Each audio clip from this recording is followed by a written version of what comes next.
Lisa, appreciate you taking the time here. Really looking forward to hearing your story. Can you start by maybe just introducing yourself and kind of where you came from and how you ended up at NopSec where you are today? Sure. So I started my career at Accenture and help enterprise customer build their cybersecurity program. So it's actually really simple. You build a program, you have a template, and you deploy bodies, you deploy people to execute the plan. And then until we come to the point is the customer said, we love you guys, you help build the entire program, you also have this penetration testing offensive security team, figure out where is the needle in the haystack. But then when you guys are not here, where can we tap into? So is there a better way to create an expert in the box? We can continue access to that. So being in the enterprise, understanding the challenge with the data overload, with this very siloed process, we said maybe there's a better way to solve the problem. So we built our very first version of the product, built by engineers, 4 engineers, and then we closed the Fortune 75 customer. We said, okay, there must be something behind it. And then we started, the growth journey, fundraising, expand the sales, go to market. And here we are, 5 years later, Forrester named NopSec as a leader in the vulnerability risk management category. So we're super excited. It opened another channel, so we have more industry analysts, Gartner tracking us. And it's all history. I mean, that's pretty incredible, right? This is a space, the vulnerability management space, that's so crowded. So to get that extra recognition as one of the top vendors in the space just means that much more than, again, maybe some of these smaller sectors. So, I mean, you touched on a little bit this kind of transition from consulting, what you'd seen in terms of body shops, right? And there's some common criticisms of some of these big consultancies that exist out there today. I noticed you were ex-KPMG as well. So me too. Awesome. Some similarities there. I mean, tell me again, what really stuck out to you in terms of like what you noticed in the industry from that time that you spent in security consulting? It's really a good question because most people underappreciate the value of a consulting services. Seeing, it's not repeatable, it's very low margin, high COGS, but the flip side is we tend to better understand the pain point holistically. It's not about solving a problem just with one silver bullet. It's about providing a repeatable process using technology. I think we walk away helping customers deliver better security outcome than just one point of time. So if we're using that mentality, building a product actually is to give it more holistic view. Across the board, what is the visibility? How can we improve the workflow? And then translate that into a business value where it can be more sustainable. So we see a lot of transaction in the market, right? You see Mandiant eventually went to Google. You see CrowdStrike. CrowdStrike Complete is one of the top selling products. So what is Complete? It's a complete service, augment the product and to deliver security value. So I think that is a differentiator. And then also taking the offensive angle, offensive security, seeing what is the hacker view and how can we translate that into a defensive view. So I think those are the things that we've been focusing on works for us. So you're saying that kind of when you were in consulting, you recognized the value of, okay, how are we providing something that's going to last for the customer beyond just kind of this point in time engagement and make sure that we kind of translate that point in time piece that's, again, commonly kind of misunderstood in consulting, like you said, to something that's going to continue generating value for them down the line. And then when you got to NopSec, it was, okay, how do we replicate this kind of formula, but then back it with the product component? So we have maybe that services inception piece, understanding the security program, what you can do to help them, again, from a vulnerability management standpoint, and then, hey, here's the solution that's going to help you continue to drive this approach over time. Is that basically the right idea? Precisely. We should hire you for product marketing. So if you think about the pyramid, security and IT is always at the bottom of the pyramid within an organization. The historical challenge is all about articulating risk and business value to the apex of the pyramid, where the board executives. So we're basically solving that translation problem. We collect all the data points from a technical angle across all the different stacks and translate it into a story. So what's the impact to your critical business applications for your business lines? What's the impact to your executive board, in terms of a cyber systematic risk management? Right. Okay, and so NopSec has been around for, was it 9, almost 10 years maybe? how has the kind of company's approach and strategy evolved over time? Yeah, so as you know, we did a pivot, from a service to a product. It took a little bit long time, and we shifted from a 90% revenue coming from service to 90% revenue coming from product. Wow. So that was a key milestone.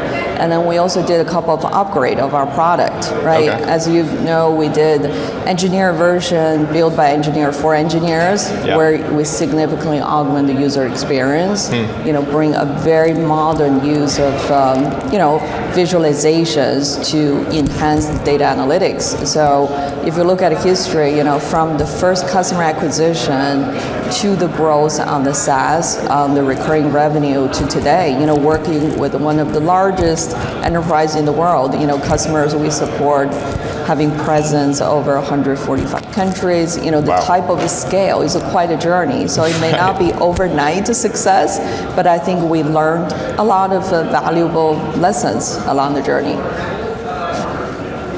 Got it. So, tell me again, this transition that you talked about between the services to the product piece, when you tell that story, it sounds very logical.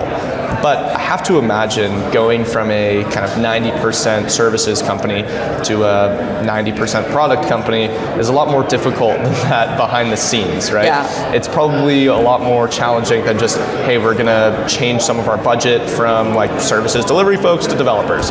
Not that simple. What did that actually look like behind the scenes getting to that transition point?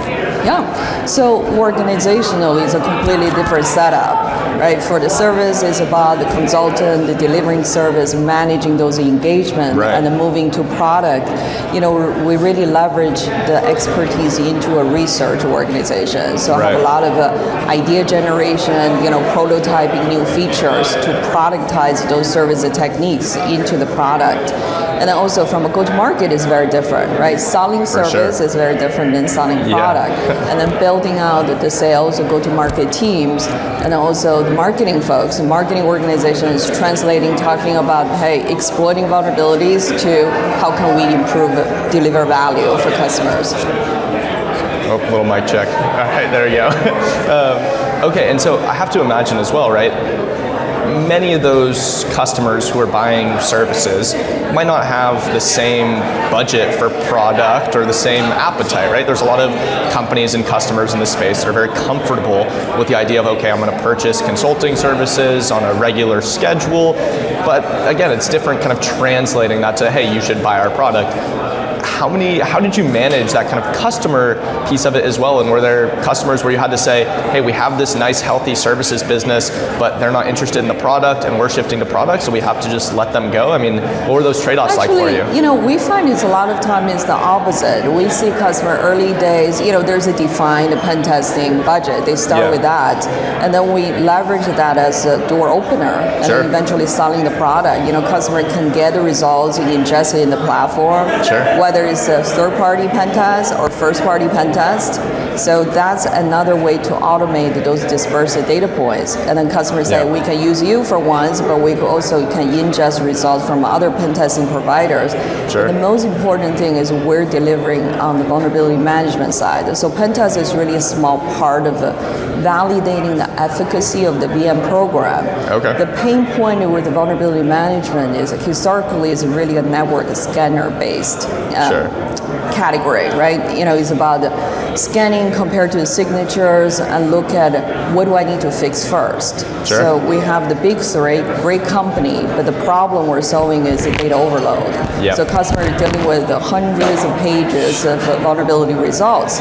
And what are the contexts, what are the relevance, how they bring to my organization in terms of the business impact, in terms of what is the latest threats that's correlate to my environment. So all of those answers cannot be answered by the scanning company. And now we have a digital transformation. We move to the cloud, so customer will have a separate scanner for container, for SaaS and DAS, and then cloud native containers. And where do I put all this data in one place to understand my true exposure? So that's really the problem we're solving. We solve the data overload, help them find a needle in the haystack automatically, and then aggregate all these dispersed data sources into one place so that you can see, hey, globally, this is my visibility. So I give you an example. simple. So very siloed organization in large enterprise. A customer may have SaaS, DaaS scanning applications pristine, ready to go production, but it's hosted on the vulnerable servers. On the infrastructure side, none of the team will talk to each other. So there's a lot of actionable insights is hidden in the data, and we'll bring those insights for the customer front and center. So to your point, right, essentially trying to contextualize some of this different vulnerability information that's coming out. And I mean, I think what you're just... Yeah, sure. I'll just edit this Time out. This mic is just completely dying right now. Oh. Is it too noisy? Background? Back to in-person conferences. Yeah. We'll definitely have to cut this. Yeah, no worries. All right, we're live. We're back. Okay. Brief pause.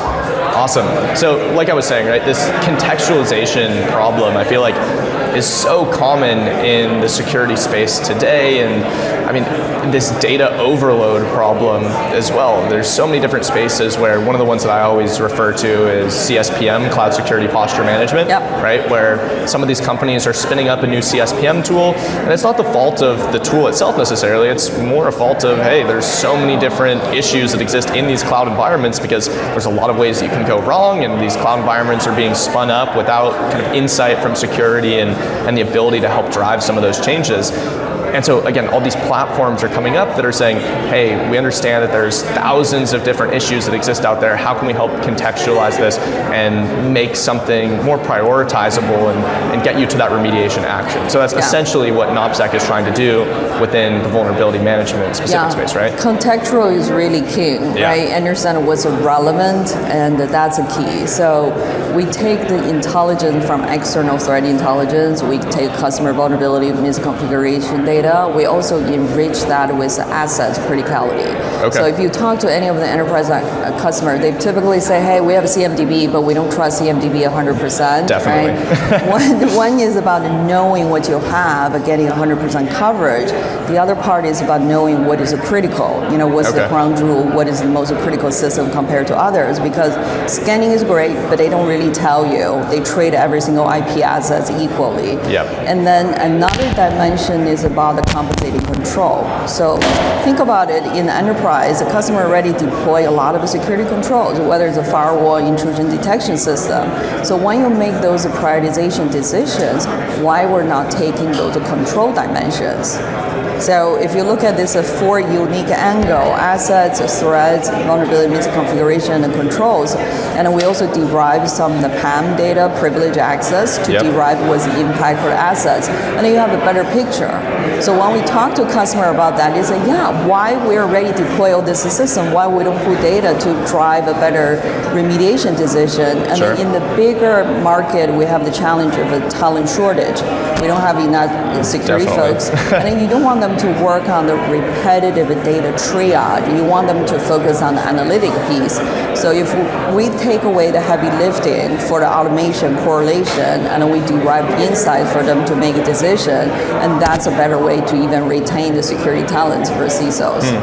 Interesting. Yeah, it's interesting to kind of position that back as a retention piece, right? Because that's something that I've talked with folks about previously in the security operations space, right? Where you have these tier one analysts that frequently run into burnout because all they're doing is looking through the most menial alerts if you have a SOC that completely lacks automation. And it's a kind of similar concept that you're talking about here with vulnerability management, right? Is, hey, how can we get these folks to do some of the more interesting analysis and analytics as opposed to just remediating the kind of mundane pieces from time to time, right?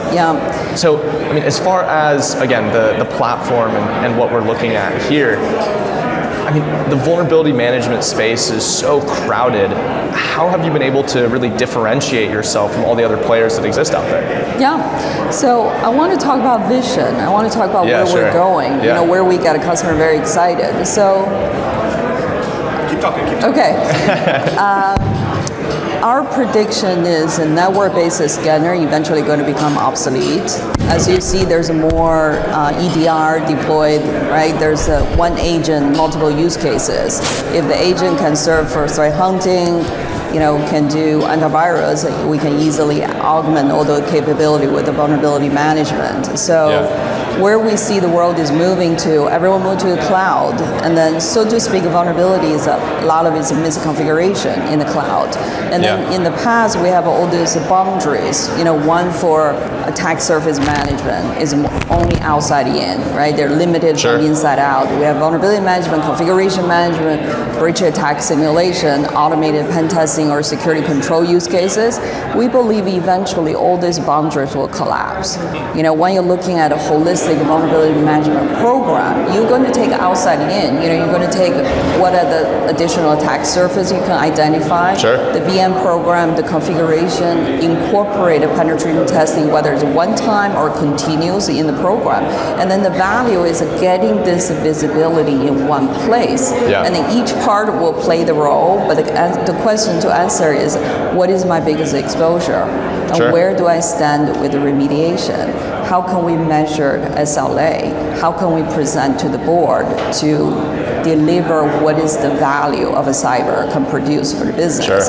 If we can answer all those questions, I don't think the answer will be reside with one single tool. It will be a data-driven analytic tool to aggregate all this data, tell the story. Interesting. So if you're using a data-driven analytics tool, that means you still need some of these tools that are able to generate those insights to begin with, so you can go ahead and aggregate that, right? So as you think about, again, this vision for NopSec, is it becoming that data-driven analytics platform that kind of sits on top of everything else and helps contextualize and bring this all together? Or is it diving into some of those individual verticals and saying, hey, not only are we this data-driven analytics platform on top of it, but we're also going to identify some of these misconfigurations in the cloud. We're also going to identify some of these vulnerabilities that you have in the actual images that you're running. We're also going to identify network vulnerabilities and then compile it. What does that look like to you? Yeah, so it's really the first case. So we're less of a detection, but it's more of a data analytics. So aggregating the data, tell the story, tell the insights, and then automate the workflow for downstream automation and remediation. Because once it can be the recommendation system. So our platform is based on two components. One is the machine learning analytics, aggregating all this data. The other part is a codified offensive expertise. So we marry these two into one platform. We can tell you as a recommendation system, but if we stop there, it will be less powerful. The more impact we can do is we automate the downstream workflow in terms of the remediation. So here's what we tell you need to do. Here's the possibility you can automate as much as possible, whether it's an infrastructure or application, and then deliver that visibility and metrics. That's really the key. That's where we find most of the security folks having trouble to tell better story than the technical weaknesses. Got it. And so, I mean, with this new strategy or this new vision that you just described, right, you also mentioned the piece about, hey, I think traditional vulnerability scanning tools are going to kind of fade into the abyss. But from everything I just heard, I mean, it sounds like there's still a place for these traditional vulnerability scanning tools to just feed some insights into a platform like NopSec. So am I following in this kind of conversation, this idea? I don't think they will be completely gone, right? You're still going to have the network devices. You're going to still have a switch and routers, right? You cannot deploy an agent. There's still place for that. It's just the percentage you're going to see is going to shift. It used to be 100% on-prem, and now moving to cloud. Even AWS, a lot of the native tools they're offering scanning technologies. It's just another data point. So from our standpoint, it's a data acquisition layer. Whether you collect it from agent, EDR, or a scanner is less relevant because we're agnostic. And then where it's valuable is normalization, correlation, and then getting better intel. That's where the value is. Okay, and so, I mean, we've been talking about these different components of security testing, right? All these different kind of layers or pillars. We talked a little bit about penetration testing, and something that I'm super curious about, I know we talked about this a little bit earlier, is just how penetration testing is going to evolve over time. Because right now it's such a fundamental, like, core value of our industry almost is, hey, everyone has to do like a quarterly pen test, and there's so many regulatory frameworks that require that piece as well. How do you see pen testing evolving over time with some of these different new technologies that we're talking about, with the new data analytics, as far as the like potential potential exploitation of these and that offensive security mindset that you're already applying to the findings from these tools, again, what do you see the future of that penetration testing landscape looking like? I think automation is really the key word. Yeah, right? sure. If you look at a workflow for a pen tester, the reconnaissance is very boring. You always use some automated tool, right, to collect the data. The other part is very boring is reporting. You can ask any pen tester, nobody really enjoyed that piece. And then where the exciting part is the exploitation, right? The real act of hacking. So broadly in industry, I think automation, you're going to move from a point of time to continuous testing. Ongoing basis, large or small. And how can we get there is what are the components in the process can be automated, the boring, tedious part, and what are the part you may still have some level of expertise. So we give the example is like you launch a drone, right, from US to another region. The process of launching is completely automated, but once it's ready to hit the target, someone going to be take over the control, right? That piece is very similar. So if you look at the entire process, if we can automate 80%, the other 20% still have expertise, there's always value. Right. And I mean, it's interesting because I mean, thinking about this kind of automation piece and this continuous piece, like you mentioned, right? I feel like continuous is one of those words like real time, where people throw it out there and it can mean a whole host of other things. So when you think of continuous pen testing, this automated pen testing piece, do you think about that as shortening the window from like every quarter to every week? Or do you see it as really like constant testing against the environment? Like, hey, this is running 24/7, trying to exploit and giving you those insights. Yeah, so I think it depending on the risk appetite of the customer, right? What is the most critical applications or infrastructure they cannot afford for any potential risk of a breach? Where we have seen customers more open to that, but also customer needs to make a cost trade-off decisions because it can be more expensive, whether it's an automated capability or you deploy a resource to do that. So I think in the end, it's going to be a trade-off, a tie back to the risk management strategy, whether they're willing to take, and then what's the price they're willing to pay for it. And yeah, to your point, right? There's always going to be that range of options that meets the consumer budget, right? Maybe they don't quite have the budget for that latest and greatest tool that does it continuous, but maybe again over time that'll become more affordable as more of these startups are evolving depending in that space. on how much more automation, and then it can be also a subscription model, right? You can have a small, medium, large, and t-shirt size depending on the size and the complexity. Yep, exactly. Yeah. So we've talked about this vision for you, getting to this data analytics kind of central aggregation hub for all of your vulnerability data and providing that contextual insight. I mean, how is NopSec planning to get there? What are really the next steps for you in the organization? We're already there. It's just how quickly to expand more coverage, right? Today we cover on-prem, cloud, EDR, container, SaaS and DaaS, pen test ingestion. So I think the foundation is there. It's just a matter of, hey, what is the latest and new, scanning technology companies using and customer using you want to bring in. The other part is we want to push more envelope on the, the machine learning and offensive side. There's a lot of value when you put the data scientists with our offensive team in one room, and then they can see part of it is about what can we do can provide more predictions. So I give you an example. We do a lot of things about the celebrity vulnerabilities. People talk about 0-day, log4j. So we actually have a capability in the product. We deliver what is the celebrity vulnerabilities in your environment, where they reside, so you can answer that question quickly when the board calls, what's our exposure. But then the other part, we also provide customers predictive capabilities. So you have something today based on the similarity analysis, a similar type of profile of vulnerability could be potentially become the next celebrity. And then we can predict that ahead of time, also give them indication what's the impact to your business applications and systems. So I think a lot of those research is productize those research is where we invest, and then chain vulnerabilities. You chain multiple low risk to high, what are the possibilities that a pen tester could to execute and then can be reflected in the product. Sure. Interesting. Yeah, those are great tangible examples of how analytics and some of that advanced kind of machine learning AI pieces can really come into play, because again, that's another word that's kind of thrown in so frequently, and sometimes it means more or less. But I think also, to your point, any platform like a sort of data aggregation platform has to constantly be driving towards more of those integration points, right? Because there's so many different tools that exist within the cybersecurity ecosystem today, and it could be the make or break for a customer about whether you integrate with their potentially obscure like configuration management platform, right? And so I'm sure you'll constantly have your hands busy, just always trying to keep up with those latest integrations and make sure that you're ingesting that data as effectively as possible. Yeah, and listen to customers, right? Yeah. Across the board, and not one customer that's a part of a product management strategy, prioritizing 65% of the market leader in each category and bring them in. There's always new players, but I think listen to customer, you'll never go wrong. Yep, makes sense.